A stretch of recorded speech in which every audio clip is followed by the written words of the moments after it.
Welcome to Bitcoin world media, जहां हम करेंगे क्रिप्टो की बात आपके साथ। आज की हमारी इस डीप डाइव चर्चा का विषय ना बहुत ही गंभीर है। बिल्कुल। और ये एक ऐसी चर्चा है जिसकी आज के टाइम में सबसे ज्यादा जरूरत है। सही कहा, क्योंकि अगर हम आंकड़ों की बात करें तो मई 2026 के पहले ही हफ्ते में, सिर्फ पहले हफ्ते में। हाँ सिर्फ पहले हफ्ते में, भारत में डिजिटल करेंसी से जुड़े फ्रॉड्स का जो नुकसान है ना, वो 3 करोड़ रुपए का आंकड़ा पार कर गया है। बाप रे, 3 करोड़! ये तो बहुत बड़ा नंबर है ना। और ये स्कैम्स ना एक ऐसे चालाक जादूगर की तरह हैं जो स्क्रीन पर बस झूठा मुनाफा दिखाता है, एकदम उस डिजिटल मिराज की तरह। यानी रेगिस्तान के पानी जैसा। हाँ वही, ताकि लोग विश्वास करके अपनी असली मेहनत की कमाई उन्हें दे बैठें। तो आखिर ये स्कैमर्स ऑपरेट कैसे करते हैं? देखिए, इन ठगों की प्लेबुक बहुत शातिर होती है।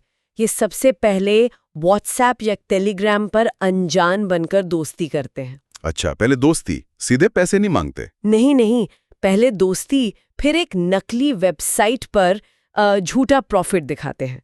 लोगों को लगता है कि उनका पैसा बढ़ रहा है। ओह वाह!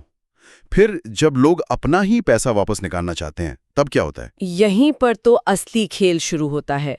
जब लोग विड्रॉल की कोशिश करते हैं तो उनसे फीस या टैक्स के नाम पर और पैसे मांगे जाते हैं। ओ मतलब और पैसा फंसा देते हैं। बिल्कुल। और इस चक्कर में लोग फंसते चले जाते हैं। ये तो बहुत ही खतरनाक है।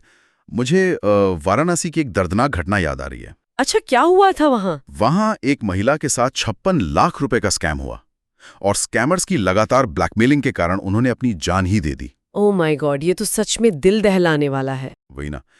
पर हैरानी इस बात की होती है कि क्या पढ़े लिखे लोग भी इस जाल से बच पाते हैं? सच कहूँ तो नहीं। ये जाल इतना शातिर है ना कि उम्र दराज और पढ़े लिखे लोग भी इसका शिकार हो रहे हैं। वेट, पढ़े लिखे लोग भी? हाँ, उदाहरण के लिए हैदराबाद के एक रिटायर्ड प्रोफेसर का ही केस लीजिए। अच्छा, उनके साथ क्या हुआ? उन्होंने एक अनजान टेलीग्राम ग्रुप के चक्कर में आकर 3.2 करोड़ रुपए गंवा दिए। क्या 3 करोड़ से ज्यादा एक पढ़े लिखे प्रोफेसर ने? बिल्कुल, क्योंकि जब बात झूठे मुनाफे और लालच की आती है तो लोग अपना कॉमन सेंस भूल जाते हैं। ये तो सच में डराने वाली बात है। तो हमारी सरकार या एजेंसीज क्या कर रही हैं इनके खिलाफ? देखिए, ईडी यानी एनफोर्समेंट डायरेक्टरेट ने अब इन डिजिटल स्कैम्स को रोकने को अपनी सबसे बड़ी प्राथमिकता बना लिया है। चलो, ये तो अच्छी खबर है। हाँ, और सरकार ने उन नकली लिंक्स के खिलाफ वार्निंग भी जारी की है जो क्लिक करते ही आपके डिजिटल वॉलेट को पल भर में खाली कर देते हैं। लेकिन एक ध्यान देने वाली बात यह भी है कि पिछले साल 24 लाख से ज्यादा साइबर क्राइम की शिकायतें आई थी। हाँ, आंकड़े तो लगातार बढ़ रहे हैं। और खोए हुए पैसे वापस मिलने का चांस पता है कितना है? 0.2% से भी कम। 0.2%? यानी गया तो समझो हमेशा के लिए गया। वही तो। इसलिए अब एक अहम हिस्से पर आते हैं। क्वेश्चन ये है कि अगर किसी के साथ ऐसी धोखाधड़ी हो जाए या किसी अनजान व्यक्ति से निवेश का ऑफर आए, तो उन्हें तुरंत क्या करना चाहिए? इसका आंसर बहुत क्लियर है। किसी भी अनजान लिंक या प्लेटफॉर्म पर कभी पैसे ना लगाएं। राइट। सिर्फ ट्रस्टेड जगह पर। हाँ, हमेशा सेबी द्वारा वेरीफाइड जगह ही निवेश करें। और अगर भगवान ना करे कोई फ्रॉड हो जाए तो कहाँ रिपोर्ट करें? तो तुरंत नेशनल साइबर क्राइम हेल्पलाइन 1930 यानी 1930 पर कॉल करें। ओके, 1930।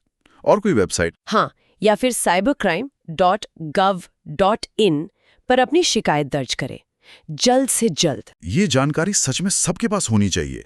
तो इस चर्चा को खत्म करने से पहले एक आखिरी सोचने लायक सवाल छोड़कर जाता हूँ। हाँ बिल्कुल, बोलिए। क्या बिना मेहनत के आसानी से अमीर बनने का लालच इतना बड़ा हो सकता है कि हम अपनी जिंदगी भर की जमा पूंजी अनजानों के हाथ में दांव पर लगा दें? सोचने वाली बात तो है, और लोगों को इस पर सच में विचार करना चाहिए। सही कहा। डेली न्यूज की जानकारी के लिए हमारे चैनल को सब्सक्राइब कर ले। जल्दी मिलते हैं एक नए टॉपिक के साथ। धन्यवाद।